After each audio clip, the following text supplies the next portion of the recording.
សួស្តីបងប្អូនទាំងអស់គ្នានៅក្នុង Facebook ចំពោះឥឡូវនេះគឺខ្ញុំនឹងធ្វើការចែកជូននៅ Apple ID ចំនួន3សម្រាប់ឲ្យបងប្អូនទាំងអស់គ្នាយកទៅ sign in ចូលទៅកាន់ App Store ដើម្បី download game PES 2017ហ្នឹងហើយអញ្ចឹងសម្រាប់បងប្អូនណាដែលចង់បាន Apple ID គឺអាចយក Apple ID របស់ខ្ញុំទៅdownload សិនបានហ្នឹងហើយគឺនៅខាងលើវីដេអូហ្នឹងបងប្អូនមើលទៅវាមាន3 Apple ID ដែលខ្ញុំបានដាក់ឲ្យហ្នឹងហើយជាមួយផ្សាយឲ្យមើលមួយ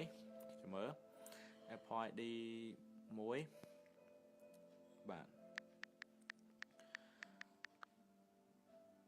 បាទហើយចំពោះ Apple ID ដែលខ្ញុំឲ្យហ្នឹងគឺអញ្ចេះ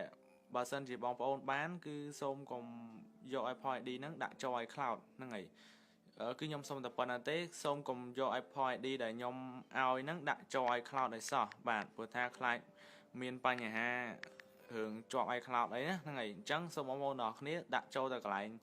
App Store ទៅបានហើយ download ហើយ sign in ចេញមួយមកតែប៉ុណ្្នឹងទេកុំដាក់ចូល iCloud ណាហ្នឹងហើយគឺខ្ញុំសុំតែប៉ុណ្្នឹងទេខ្ញុំអត់ចង់មានរឿងច្រើនទេបាទអញ្ចឹងបងប្អូនទាំងអស់គ្នាអាចយក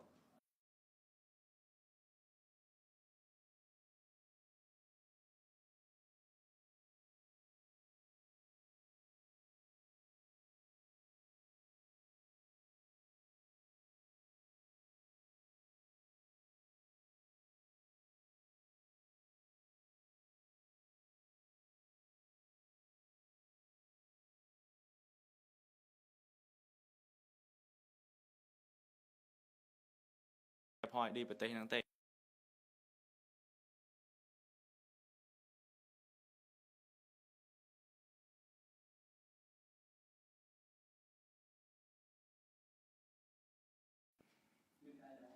បាទហើយណាមួយហ្គេមហ្នឹងវាទៅតែចេញទៀតអញ្ចឹងហើយវាចេញតែសម្រាប់ប្រទេសអូស្ត្រាលីនឹងមួយសិនទេហើយប្រទេសដទៃទៀតគឺយើងត្រូវរងចាំសិនរងចាំឲ្យវាអាប់ដេតសិនទៅវាមានគ្រប់ហ្នឹងហើយ iPhone 5S ឡើងទៅអាចលេងបានខ្ញុំសូមបញ្ជាក់ម្ដងទៀតបាទមានបងប្អូនជាច្រើនហើយដែលគាត់ឆាតមកសួរបញ្ហាហ្នឹងគាត់ថា download បានអញ្ចឹងខ្ញុំសូមបញ្ជាក់ទៀតថា game ហ្នឹង iPhone 5S ឡើងទៅបានអាច download បានណាហ្នឹងហើយអាហ្នឹងអញ្ចឹងបាទហើយឥឡូវនេះខ្ញុំសូមបញ្ចប់តែប៉ុណ្្នឹងហើយបងប្អូនយកទៅ download ទៅណាហ្នឹងហើយ download ហើយ sign in ចេញវិញមកបាទហើយកុំដាក់ចូល iCloud អរគុណច្រើន